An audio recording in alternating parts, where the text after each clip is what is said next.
If you're an e-commerce seller, you've probably heard of Section 321. Well, in this video, we're going to jump into what is Section 321, how does it impact your fulfillment, and what are the things you need to know as an e-commerce owner as we head into 2025 with all the different potential regulation changes. My name is Brennan. I own and operate an e-commerce focused 3PL based out of Portland, Oregon. I also own and operate a couple different e-commerce brands that we run our own fulfillment through the 3PL for. So for our own brands or some of our customers' brands, we're constantly staying in the loop about all the different ways that Section 321 might change and how this affects e-commerce fulfillment as a whole. So first off, what is Section 321? Section 321 allows duty-free import of goods under $800 per day per citizen. This is great because it helps to avoid duties and tariffs and all of that stuff, but what we've seen over the past couple years is a lot of people have started doing fulfillment from overseas, specifically China or even Canada or Mexico, where they're importing a bunch of small parcels that are all under $800 falling under this exemption. This is great. It cuts out all the duties, taxes, all of the customs clearance time. Your packages are able to arrive in the US fairly quickly at a fraction of the cost of what it typically would be.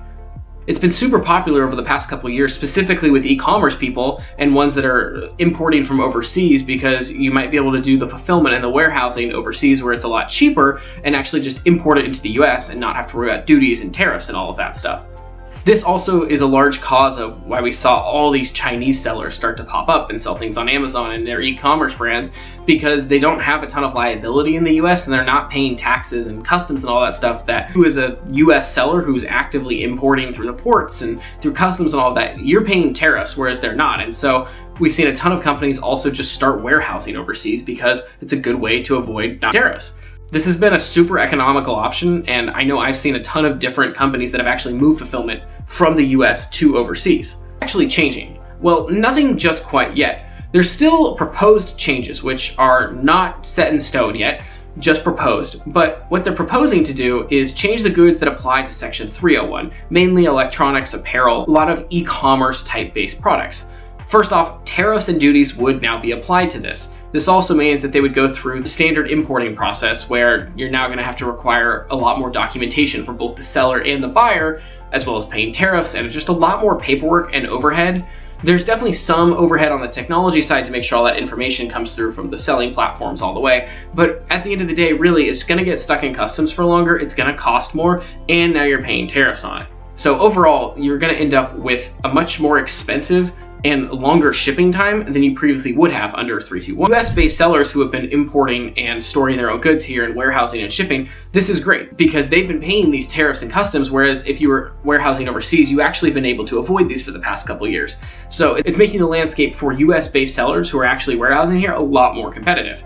It's also going to cut out a lot of the overseas sellers that might be dominating platforms like Amazon and whatnot. It's definitely not going to cut them all out, but it's just going to add a lot more overhead, expense, and time to their process to actually sell goods in the US. So for most US-based e-commerce sellers, this is going to be a huge win. There's probably going to be a lot more competition in the market and a lot more demand because people might not be buying super cheap products off of AliExpress or whatever and having them show up in 3 days.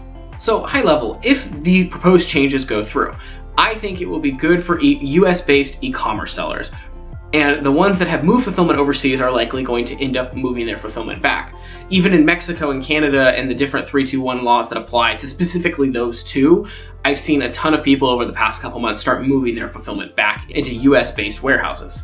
Now, people will still be able to import, and I still fully believe that the marketplaces that are owned by overseas companies will still continue to exist. There will just be a slightly longer delivery time and a bit more cost and maybe personal information you need to hand over to purchase in the first place. But I think overall, this will probably be good for most US-based sellers.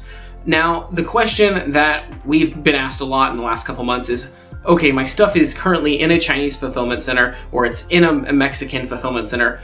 How do I actually transition back to the US?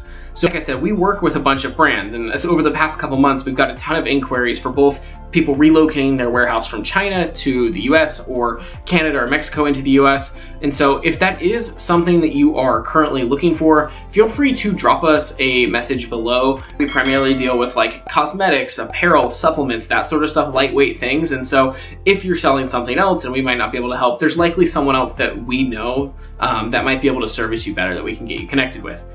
Like I said, if that is something you're looking for or trying to navigate, we're always here to help. So feel free to check out our website below. There should be a form in there you could submit, and it'll probably end up on the phone with me. And if you have any other questions, feel free to drop a comment. I will answer in a future video. And until then, happy shipping.